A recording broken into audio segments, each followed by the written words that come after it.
Baik pemirsa, itu tadi berbagai informasi menarik yang sudah kita sajikan dari seluruh Kalimantan Utara dan Kalimantan yang lain ya pemirsa. Dan saat ini kita akan menyajikan berbagai keragaman budaya maupun kuliner yang ada di seluruh Kalimantan, tentu saja pada segmen Khas Borneo berikut ini.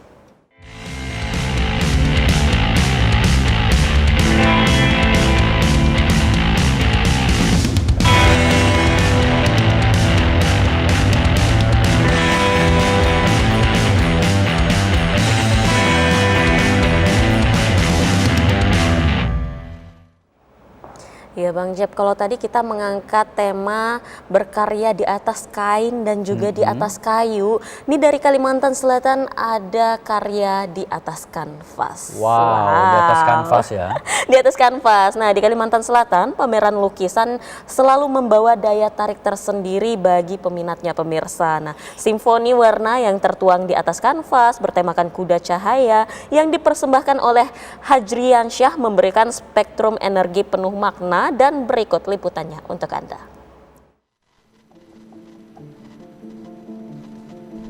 Pameran tunggal yang ke-6 oleh Hajrian Syah ini diadakan di Taman Budaya bertajuk Kuda Cahaya. Tema Kuda Cahaya yang diusung oleh Hajrian Syah menjadi simbol pikiran, perasaan, dan pengalamannya sebagai pelukis yang menekuni spiritualisme. Selain itu, kuda cahaya juga menjadi lambang dari kehendak jiwa manusia. Pameran ini menyuguhkan tidak hanya estetika, tapi juga mengeksplorasi spektrum energi fisik serta spiritual.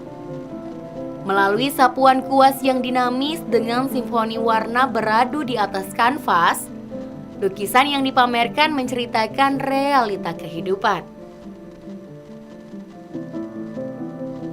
Pada pameran kali ini terdapat 19 karya lukisan dan 2 karya instalasi yang ditampilkan. Menurut Hajrian Syah, setiap lukisannya mengandung narasi yang berbeda-beda. Namun kuda ini menjadi lambang jiwa atau pengembaraan, juga hasrat yang ingin bergerak dari manusia. Ya, ini sekali lagi buah pikiran, gagasan tentang spiritualitas sebenarnya. Jadi kuda itu simbol, kuda itu lambang dari jiwa atau kehendak jiwa atau hasrat ingin bergerak dari manusia kayak gitu lah. Setiap lukisan ini mengandung narasi yang berbeda-beda tentu saja, tapi umumnya memang semuanya diwakili oleh figur kuda sebagai perlambang jiwa atau perjalanan atau pengembaraan batin sebenarnya.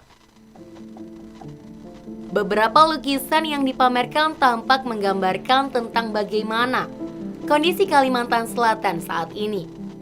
Sebuah perpaduan warna yang memanjakan mata sekaligus menjadi simbol kehidupan. Bagi Hajrian Syah, dasar dari melukis dan mengadakan pameran ini sebagai petualangan juga pengembaraan batin yang ingin dibagikan kepada apresiatif. Bagiku sebagai pelukis, dasar dari melukis dan kemudian berpameran ini adalah semacam petualangan atau pengembaraan batin yang sebenarnya ingin kubagikan kepada para apresian. Pameran yang dirancang sejak November 2025 yang lalu, eksekusi karya yang terbilang cukup singkat ini mampu memberikan ekspresi emosional dalam karyanya. Spektrum warna yang digunakan dapat mempengaruhi psikologi ruang dan ketenangan bagi pengunjung.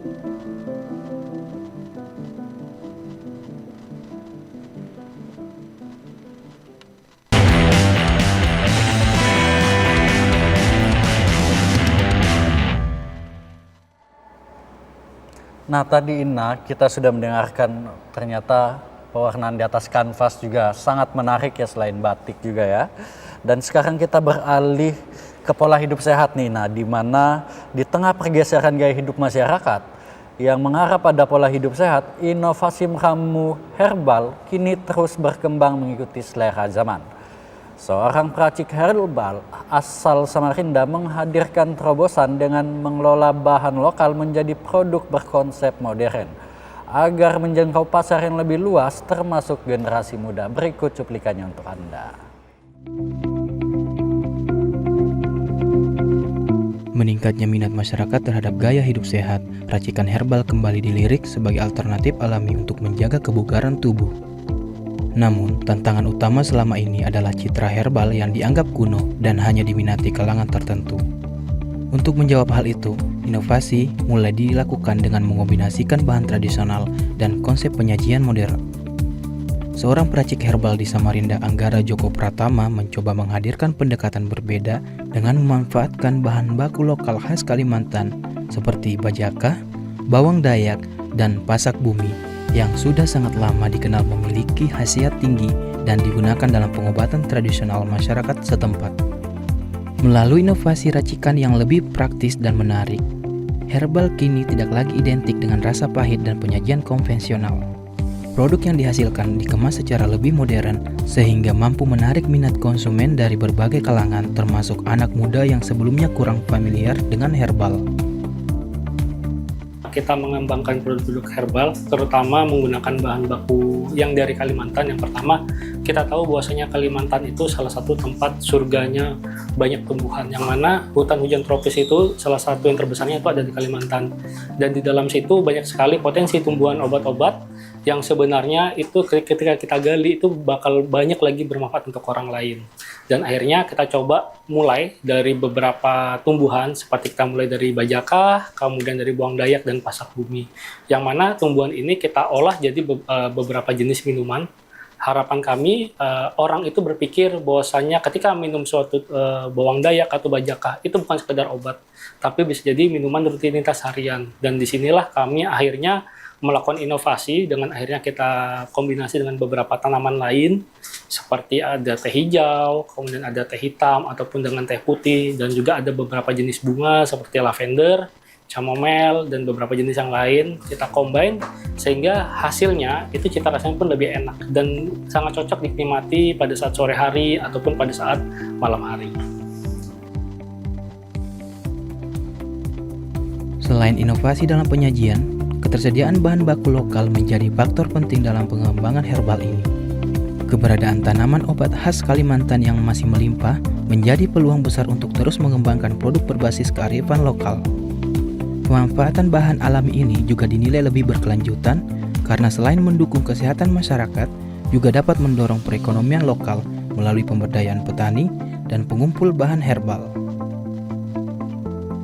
Yang paling diminatin untuk di masyarakat wilayah Kaltim sendiri khususnya dan umumnya Indonesia, mereka beberapa tergantung dari jenis usia. Untuk usia yang 35-45 tahun, mereka lebih suka minum sesuatu tapi yang buat kesehatannya dia. Jadi mereka lebih suka yang single origin seperti bajaka aja atau bawang dayak aja. Tetapi untuk yang usia-usia yang generasi milenial, kisaran dari umur 28-35, mereka suka minum sesuatu tapi yang bahasanya tidak terlalu berat. Dia minum yang bahasanya yang ringan-ringan seperti teh tapi juga bermanfaat. Akhirnya kita lahirkanlah jenis teh artisan. Kita kombinasi beberapa daun teh, kita kombinasi juga dengan beberapa tumbuhan Kalimantan, dan hasilnya menjadikan suatu minuman yang enak dan bisa dinikmati kapanpun. Biasa kadang kita sementara karena kita masih menggunakan pengeringan yang alami, jadi menggunakan sinar matahari. Biasanya kita kendalanya pada saat musim hujan, kita agak sedikit terhambat karena kita tidak bisa benar-benar optimal terkait pengeringan produknya. Tapi kalau untuk bahan-bahan lain seperti beberapa daun teh dan bunga itu sebenarnya kita kalau untuk bahan baku kita cukup dan melimpah. Jadi sebenarnya untuk bahan baku kita aman. Jadi sebelum kita buat produk, kita ngeriset dulu kira-kira suppliernya dari mana, bahan bakunya gimana, apakah bisa sustain ke depannya, dan kita ngecek dulu kalau memang bisa sustain, oke kita buat. Inovasi racikan herbal berbasis bahan lokal ini diharapkan mampu mengubah persepsi masyarakat terhadap produk tradisional. Dengan pendekatan yang lebih modern, herbal tidak lagi dipandang sebagai pilihan alternatif, melainkan bagian dari gaya hidup sehat masa kini. Kedepan, pengembangan produk herbal kekinian ini diharapkan tidak hanya meningkatkan minat konsumsi di kalangan generasi muda, tetapi juga memperkuat identitas lokal serta membuka peluang ekonomi baru bagi masyarakat luas. Chris Asrullah dari Samarinda melaporkan.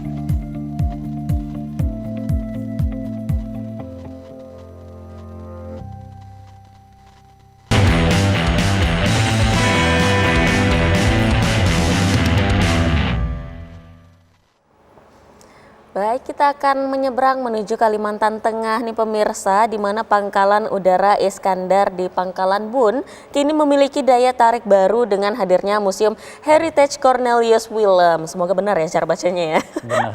Dan sehingga Museum Cornelius Willem ini menjadi salah satu pilihan rekomendasi wisata heritage apabila berkunjung ke Pangkalan Bun, Kabupaten Kota Waringin Barat, Kalimantan Tengah. Dan berikut keseruannya.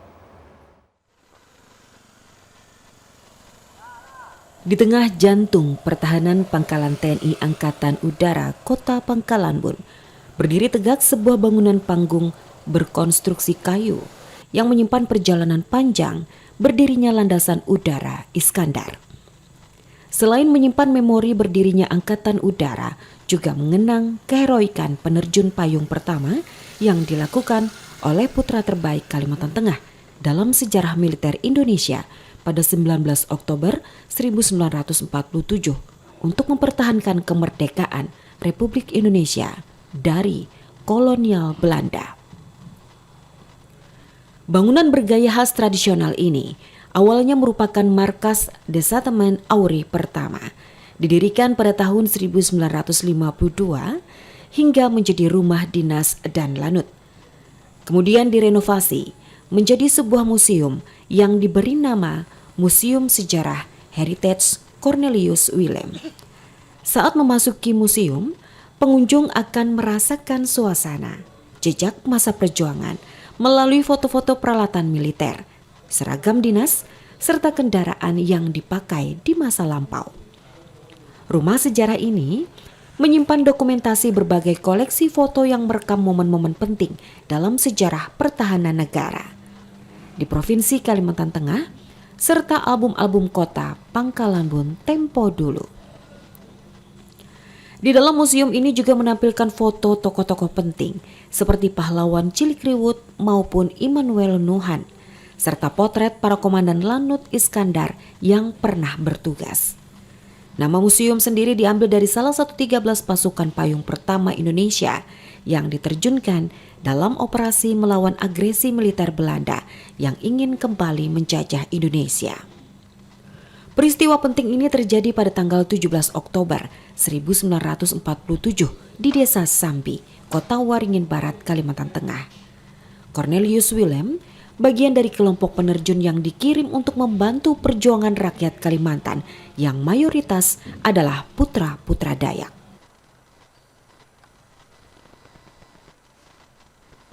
Maksud dari dan tujuan pendirian museum ini adalah Pak, untuk memberikan edukasi pada masyarakat Kota Waringin Barat tentang peran aktif Angkatan Udara di Kalimantan Tengah, mulai dari perang mempertahankan kemerdekaan, kemudian dengan pembentukan Provinsi Kalimantan Tengah, karena yang kita ketahui bersama Bapak Cilikriwut itu adalah seorang perwira dari Angkatan Udara. Museum ini masih akan terus dikembangkan agar dapat menyajikan informasi sejarah yang lebih lengkap dan menarik, menjadikan Heritage Cornelius Willem sebagai salah satu destinasi edukasi sejarah yang penting di Pangkalan Bun dan Kalimantan Tengah. Ini awal Pak, ini semua awal. Kita di dokumen-dokumen dapat dari legend dan beberapa dari istilahnya dari keluarga yang menyerahkan ke kita itu, kita kumpulkan itu masih ada 500 GB digital dokumen-dokumen yang harus kita pajang di sini. Namun karena keterbatasan tempat, ini kita masih merancang supaya kedepannya museum atau heritage ini bisa lebih berkembang. Rumah sejarah tersebut diharapkan dapat menjadi sumber edukasi dan inspirasi, terutama bagi generasi muda yang ingin mengetahui tentang peran aktif Angkatan Udara dalam pembentukan Provinsi Kalimantan Tengah maupun sejarah perjuangan bangsa. Museum Cornelius Wilhelm juga menjadi salah satu pilihan rekomendasi wisata heritage apabila berkunjung ke Pangkalan Bun, Kabupaten Kota Waringin Barat, Kalimantan Tengah. Dari Kabupaten Kota Waringin Barat, tim liputan TVRI Kalimantan Tengah melaporkan.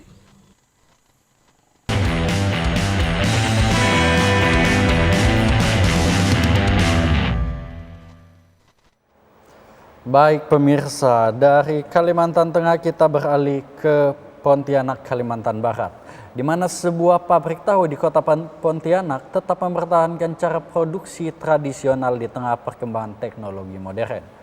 Selain menjaga rasa khas, metode ini juga dinilai mampu menyerap lebih banyak tenaga kerja lokal di sekitar pabrik. Berikut cuplikannya untuk Anda.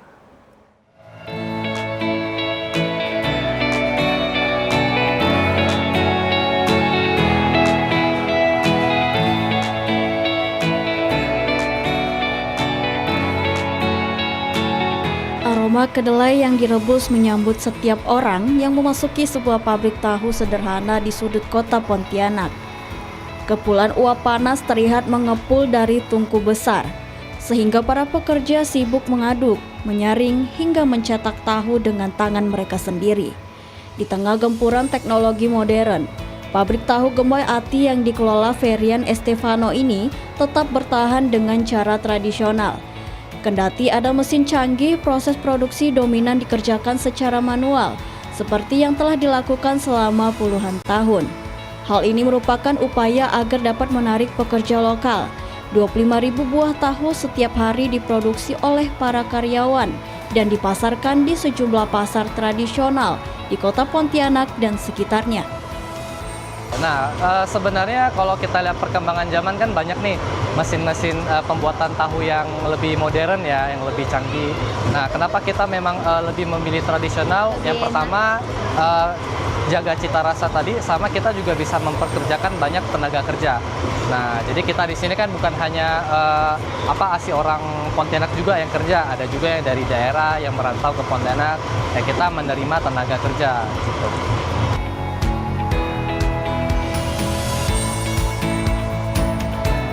Kendati pabrik tersebut sempat vakum selama 3 tahun saat pandemi COVID.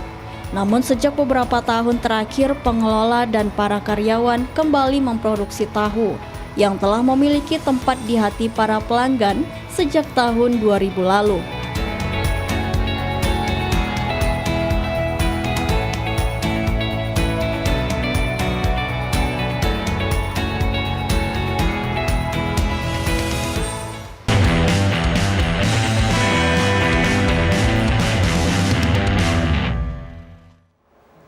Ya, kalau tadi mengenai proses pengolahan secara tradisional, sekarang ada permainan tradisional nih dari Kalimantan Utara. Ini salah satunya adalah Fateng Kich, yaitu permainan tradisional yang kaya akan nilai-nilai budaya dari suku Dayak Kenyah Omaklung. Warisan budaya ini masih terus dilestarikan secara turun-temurun dari generasi ke generasi pemirsa. Dan mempelajari serta mengenal lebih dalam budaya ini menumbuhkan rasa bangga karena inilah bagian dari kekayaan Indonesia kita. Bagaimana permainannya? Ini dia.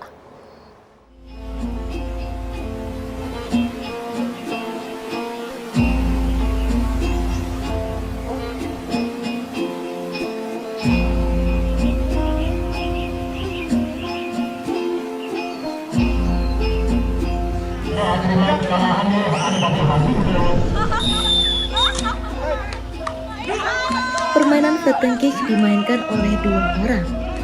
Seorang wasit memandu jalannya pertandingan. Permainan ini lahir dari masyarakat suku Dayak Kenyah Omaklung yang akan melakukan perang di zaman dahulu. Nulap lidi, dia sangat lemah lemah tak kental. Meso arti cul ada apa je, tangkit lep arti, wah lasep sudah lep ada ni je. Pada umumnya, nama permainan ini disebut Vetengkik. Akan tetapi oleh masyarakat Dayak Kenyah Umalum menyebutnya dengan Vetengkik Lep. Lep yang artinya lutut, sehingga Vetengkik Lep merupakan suatu kesatuan dari bagian kaki yang saling berbenturan. Dalam permainan Vetengkik, tidak memiliki resiko yang besar, berbeda dengan permainan lainnya. Ketika terjatuh, tidak sampai menimbulkan cedera yang parah. Permainan Vetengkik memiliki aturan main yang harus ditaati oleh para pemain. Mereka tidak diperbolehkan menyentuh area perut ataupun dada masing-masing lawan. Apabila mereka melanggar aturan permainan, maka akan didiskualifikasi oleh wasit. Chỉ là rất chỉ mà nặng. Mỗi lần một đấy nó đừng xe tàu này ô gì bạn thì quên gì. Mày kira thì mày lấp đi một đấy nó đừng tàu này. Jadi sedikit muat kalau nanya. Mày thì terlalu muat ya dia tenang. Di dalam Vetengkik, tersirat nilai-nilai yang syarat akan tradisi. Sebuah akal budi yang lahir dari ajaran ilahi. Sejatinya, setiap manusia memiliki dua sisi. Baik dan buruk tak dapat dihindari. Kini, bagaimana cara kita mengontrol diri demi kemenangan yang abadi?